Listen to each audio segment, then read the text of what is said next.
how do we respond to difficult times in our life? Whatever the case may be, whether spiritually or physically or whatever's going on in our life when things are hard or scary or sad or frustrating, how we respond to those times is important. And to do so in faith, to do so still focusing on God, rejoicing in God. And that's really, I think, the question is when difficult times come, when things are hard or scary or whatever this world may bring. Are we going to respond in faith and in joy and still rejoicing in the Lord no matter what is taking place in our life? It's easy to pray and to sing and to worship God when everything's good and well, and we can show up on Sundays or on whatever occasion, and things are okay, and we can sing and we can pray. But what about when things get bad? Will we still as readily and even more so sing and pray and glorify God and worship God and rejoice in the Lord and trust in God? Well, that brings us to our spotlight today, and that is in Acts chapter 16. And I'm going to be focusing on Paul and Silas as they were going around, traveling around, proclaiming the gospel, and as many of the disciples were going together. And here in Acts chapter 16, if you turn there with me, we find Paul and Silas are in Philippi, and in verse 16. So Acts chapter 16, and today I want to pick up in verse 16, when it says that it happened as we went to prayer, that a certain slave girl possessed with a spirit of divination met us, who brought her masters much profit by fortune-telling. And this girl followed Paul and us and cried out, saying, "These men are the servants of the Most High God, who proclaim to us the way of salvation." And so an interesting situation here as they're in Philippi, and they are traveling about. They're trying to proclaim the gospel, the way of salvation. But here is this girl that comes and begins following them, and she has this, spirit of divination, but she begins to call out as she's following Paul and the others and saying, These men are servants of the Most High God. They're proclaiming to us the way of salvation. And she just does that for many days, verse 18. And so she's calling out, and, Paul and Silas, not that they're trying to, and the others with them, not that they're trying to hide this fact. But this girl is just following them and loudly just keeps on proclaiming this about them day after day. It says she did this for many days, but Paul became greatly annoyed or distressed. And that would be kind of a little overwhelming, a little frustrating, a little annoying if it just, she kept doing that over and over and over. And so Paul turns and says to the spirit within this girl, "I command you in the name of Jesus Christ, come out of her." And the spirit came out that very hour. And so Paul had had enough. Paul had said, this has got to stop. And so he casts out this spirit from this girl. But that presents a problem to the masters of this slave girl, who in verse 19, that when her master saw that their hope of profit was gone because this girl had now lost her spirit of divination, they seized Paul and Silas. So I don't know how many were with them. Luke apparently is there with them as well, as he is writing in this we and this us. I don't know how many were traveling with them at this time. Whatever the reason, they only grabbed Paul and they grabbed Silas here in verse 19, and they dragged them into the marketplace to the authorities. And so, Paul and Silas just going about minding their business, really, trying to share the gospel with others. And this girl has come and in a way is really pestering them, doing this in such a way that has become overwhelming and just really too much. And so Paul, just cast the spirit out of the girl, and, Paul would have gone about his way, going about his business. But now all of a sudden they're being arrested.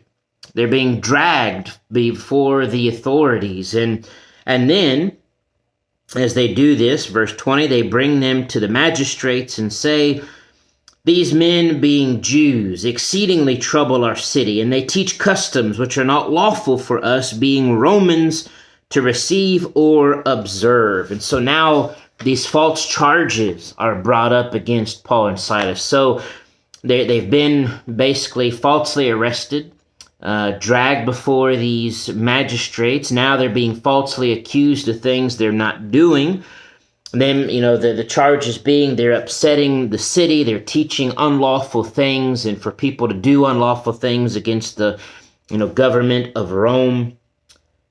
Well, immediately then, as these charges are brought up against them, verse 22, the multitude rose up together against them, and the magistrates tore off their clothes and commanded Paul and Silas to be beaten with rods. So things have truly escalated rather quickly. Again, Paul and Silas going about their way, minding their business. They've gotten annoyed with this, spirit within this girl who's just loudly, constantly, proclaiming, who they are, but just in a way was really too much. And Paul cast the spirit out. Now they've been arrested, falsely accused, and now it has led to them being beaten with rods. And so, verse 23, it says that when they had laid many stripes on them, they laid many stripes on them. They beat them many times. And then they threw them into prison, commanding the jailer to keep them securely. And having received such a charge, he put them into the inner prison and fastened their feet in the stocks. I can't even imagine what that must have been like. I mean, especially, they're going through their day, they're traveling through Philippi, they're there not doing anything wrong, they're trying to share the good news of salvation in Jesus Christ, and now they're being arrested and they're being beaten, thrown into this prison, locked up, chained up. They must have been in pain, fear, frustration, all of these things. I can't even imagine what it must have been like now being put into this prison, still sore and in pain from their beatings, and now the uncomfortableness of the prison, the uncomfortableness of the stocks that they're in, chained up, locked up with criminals. I mean, Paul and Silas had done nothing wrong in the way they're being treated. Maybe the fear and anxiety of, not knowing what's going to come next. But what's amazing is what we see in the very next verse, in verse 25, which is the highlight of our focus today. And that is after they've been falsely arrested, falsely accused, falsely beaten, falsely imprisoned, and the pain and the frustration, the uncertainty, the fear, the embarrassment, maybe. It says that night, verse 25, that at midnight, Paul and Silas were praying and singing hymns to God, and the prisoners were listening to them.